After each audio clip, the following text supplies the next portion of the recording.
मौन की शक्ति को बौद्ध भिक्षु के शिष्य की कहानी में देखा जा सकता है, जो बहुत अधिक बोलता था और अपने शब्दों से नुकसान पहुंचाता था। बौद्ध भिक्षु ने एक संकल्प के रूप में मौन की शक्ति और कठिनाई पर प्रकाश डालते हुए शिष्य को 1 महीने तक चुप रहने की चुनौती दी। एक समय की बात है, उत्तर भारत के बनारस में एक बहुत अमीर आदमी रहता था। जब उनके पिता की मृत्यु हो गई तो उन्हें विरासत में और भी अधिक संपत्ति मिली। उसने सोचा, मैं इस खजाने का उपयोग अकेले अपने लिए क्यों करूं? मेरे साथी प्राणियों को भी इस धन से लाभान्वित होने दें। इसलिए उन्होंने शहर के 4 द्वारों उत्तर, पूर्व, दक्षिण और पश्चिम पर भोजन कक्ष बनवाए। इन हॉलों में उन्होंने उन सभी को मुफ्त में भोजन दिया जो इसकी इच्छा रखते थे। वह अपनी उदारता के लिए प्रसिद्ध हुए। यह भी ज्ञात हुआ कि वह और उनके अनुयायी 5 प्रशिक्षण चरणों के अभ्यासी थे। उन दिनों बनारस के पास जंगल में एक मौन बुद्ध ध्यान कर रहे थे। उन्हें बुद्ध कहा जाता था क्योंकि वे प्रबुद्ध थे। इसका मतलब यह है कि उसने अब खुद को, जिसे मैं कहा जाता है, किसी भी तरह से सभी जीवन जीने से अलग अनुभव नहीं किया। तो सभी प्राणियों के साथ एकाकार होने के कारण वह सभी प्राणियों के दुख के प्रति करुणा और सहानुभूति से भरे हुए थे।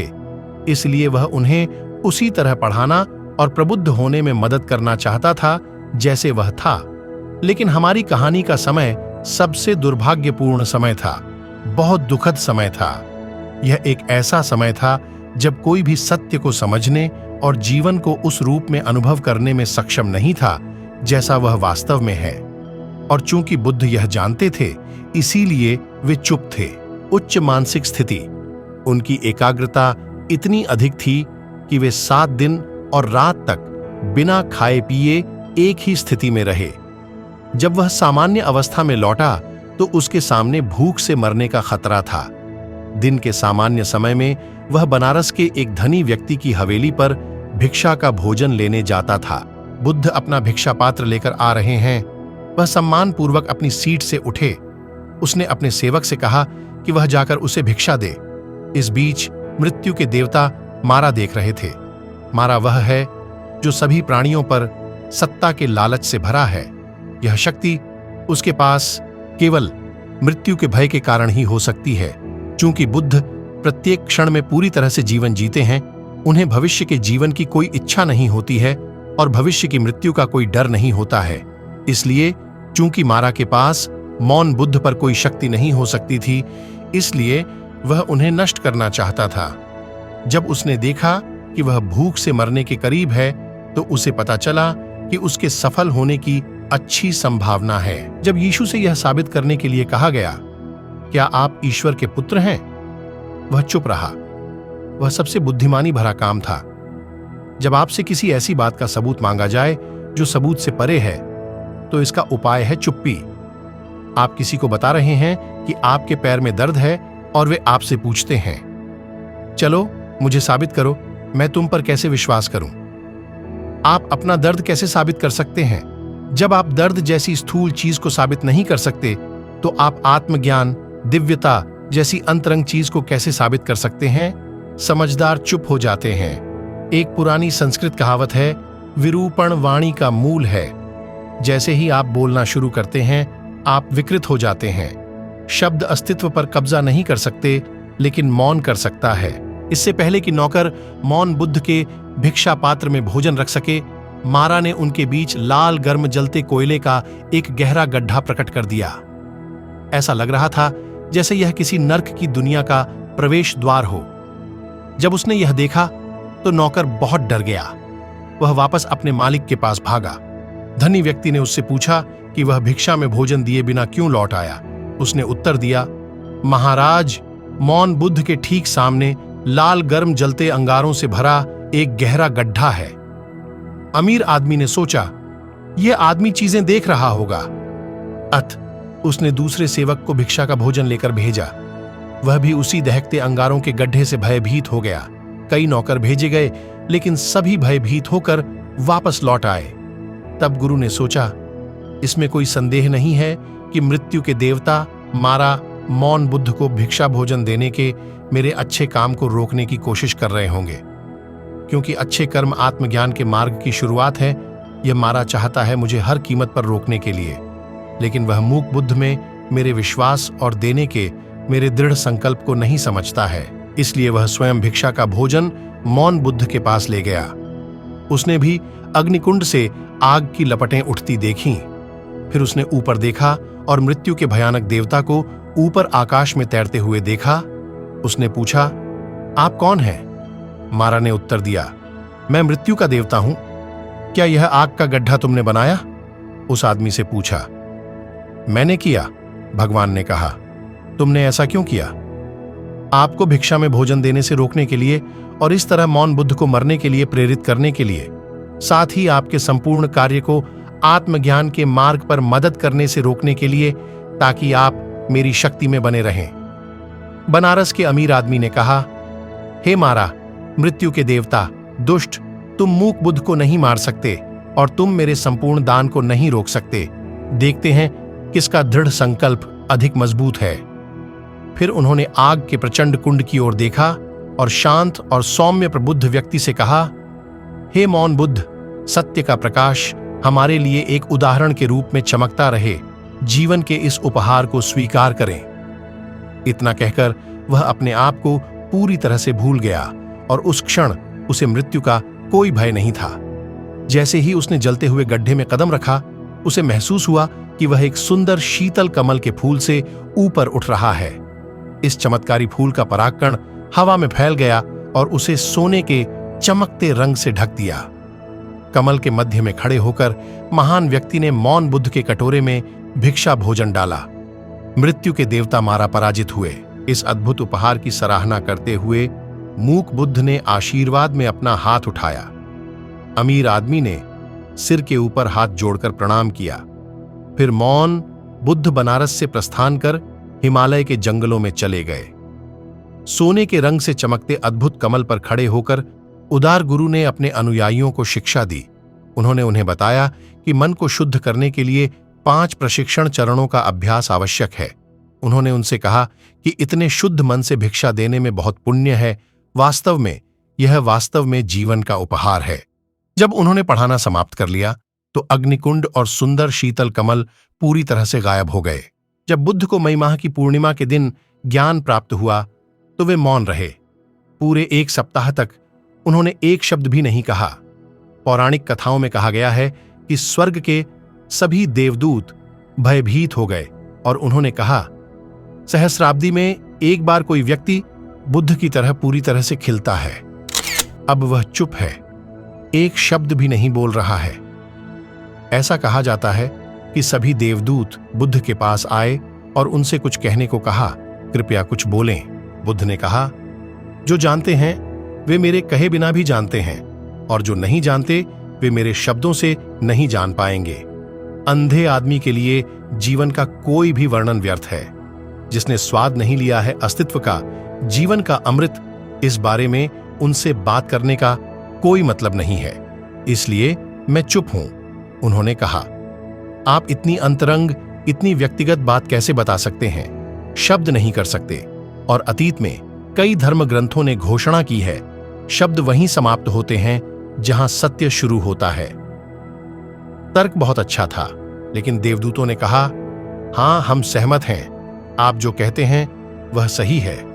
लेकिन बुद्ध, उन लोगों पर विचार करें जो सीमा रेखा पर हैं। कुछ लोग हैं जो बीच में हैं, जो न तो पूरी तरह से प्रबुद्ध हैं और न ही पूरी तरह से अज्ञानी हैं। उनके लिए कुछ शब्द धक्का देंगे।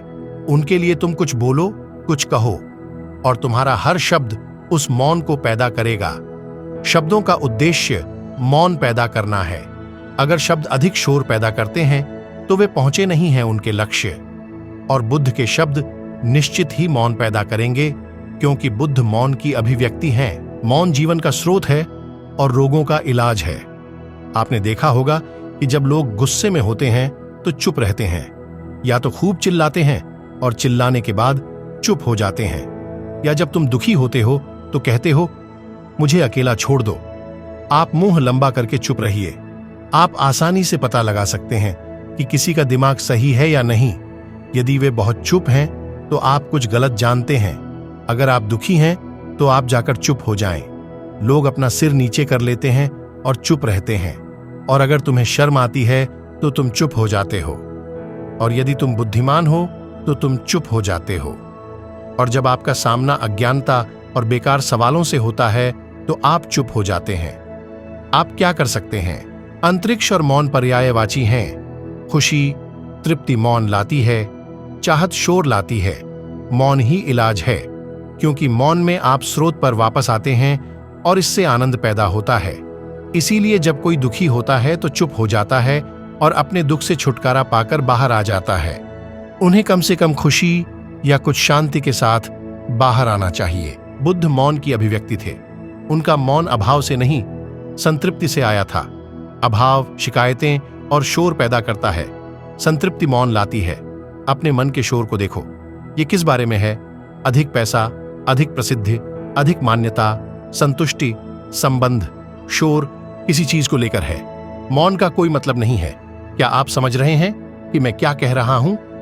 मौन ही बुद्ध का जीवन अभाव, आवश्यकता या अभाव का नहीं था।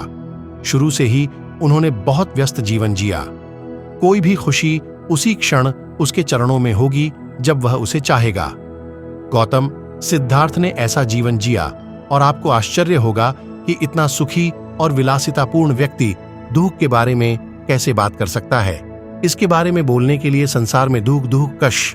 लेकिन एक दिन उन्होंने कहा, मैं जाकर देखना चाहूंगा कि दुनिया क्या है।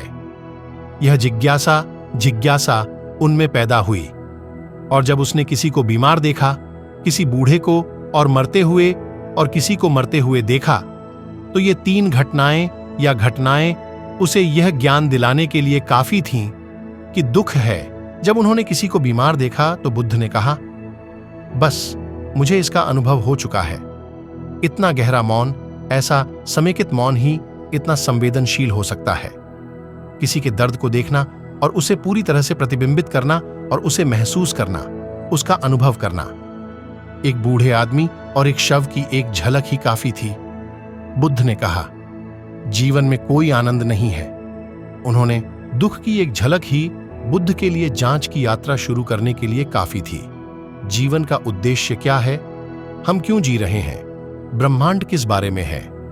ये सारे प्रश्न, सबसे सार्थक प्रश्न, उस सन्नाटे में, उस तृप्ति के सन्नाटे में उठे। तब बुद्ध महल अपनी पत्नी और पुत्र को छोड़कर अकेले ही सत्य की खोज में निकल पड़े। खामोशी जितनी मजबूत होगी, उसने वह सब किया जो लोगों ने उससे करने को कहा था। एक स्थान से दूसरे स्थान तक गया। किसी ने कहा, उपवास करो। उसने उपवास किया। वह कई रास्तों पर चला और अंततः बैठकर 4 सत्यों की खोज की। दुखा, संसार में दुख है, और दुख का कारण है, आप बिना किसी कारण के दुखी नहीं हो सकते। आप बिना किसी कारण के खुश हो सकते हैं, लेकिन आप यदि आप ध्यान दें, एक शिशु, एक बच्चा, वह केवल तभी रोता है जब उसे दूध की आवश्यकता होती है, या जब उसे सोना होता है, या उसे कुछ चाहिए होता है। लेकिन जब जरूरतों का ध्यान रखा जाता है तो बच्चा खुश होता है, आनंदित होता है। एक बच्चा अपनी उंगली को देखेगा और खुश होगा। ये अपनी उंगली की ओर भी नहीं देख रहा है, ये खुश है, बस आनंददायक है। क्योंकि तो बुद्ध ने कहा, पहला सत्य है, दुख है, संसार दुख है। जब यह सत्य हमारे मन में, हमारे अनुभव में दृढ़ हो जाता है कि संसार दुख है, तभी आप देख पाते हैं कि इस संसार से परे क्या है। वह कुछ आत्मा जो संपूर्ण आनंद है। जीवन में सीखने की केवल 2 ही संभावनाएं हैं। एक तो यह है कि हम अपने चारों ओर की दुनिया का निरीक्षण करें और दूसरों के कष्टों और दूसरों की निरर्थक कवायदों से जानें कि यह बर्बादी है, या अपने अनुभव से इसका अध्ययन करें, और तब आप पाएंगे कि यह दुख है। कोई तीसरी संभावना नहीं है। आप जितने अधिक संवेदनशील होंगे, आपको अकेले ही इन सब चीजों से तीसरा सत्य, वह कहते हैं, दुख को खत्म करना संभव है। यदि दुख आपका स्वभाव है तो आप इसे समाप्त नहीं कर सकते। और चौथा सत्य, उन्होंने कहा, एक रास्ता है। रास्ता दुख से बाहर निकलने का एक रास्ता है, और पथ उन्होंने 8 गुना मार्ग निर्धारित किया, जिसमें सही अभ्यास, सही ध्यान, सही संभाव, सही प्रकार का मौन शामिल था। ये शोक का मौन नहीं। उन्होंने कहा, प्रश्नों से परे जाओ, उत्तरहीन बनो, क्योंकि तुम हो, तुम्हारे अस्तित्व में सभी प्रश्नों का समाधान है। हर प्रश्न को आश्चर्य में बदल दो। हो, आप जानते हैं प्रश्न और आश्चर्य में क्या अंतर है? प्रश्न हिंसा उत्पन्न करता है, आश्चर्य मौन उत्पन्न करता है। एक प्रश्न उत्तर की तलाश में है, आश्चर्य एक अन्य प्रश्न का उत्तर नहीं है। और ऐसे बुद्धिमान, बौद्धिक प्रतिभाशाली जब उनसे कटोरा लेकर भीख मांगने को कहा जाए तो जरा सोचिए उन लोगों का क्या हाल होगा। वे करुणा की मूर्ति बन गए। संवेदनाओं का निरीक्षण करें, भावनाओं का निरीक्षण करें और अपने वास्तविक स्वरूप का निरीक्षण करें। वास्तविक स्वरूप क्या है? यह शांति है, यह करुणा है, यह प्रेम है, यह मित्रता है और यह आनंद है। और मौन इन सब को जन्म देता है। मौन दुहक, अपराधबोध, दुख को निगल जाता है और आनंद, करुणा और प्रेम को जन्म देता है। और बिल्कुल यही बुद्ध का जीवन था। वह ले गया, वह दुख, अपराध, भय, अहंकार, अज्ञानता को दूर करने और ज्ञान, शक्ति, सौंदर्य, ज्ञान और शांति वापस लाने के लिए आया था। और यह आपके लिए अभी यहां हर जगह उपलब्ध है। हर कोई आनंद ले सकता है और संसार को पार कर सकता है। आप देख रहे हैं मैं क्या कह रहा हूं। आज के लिए इतना ही।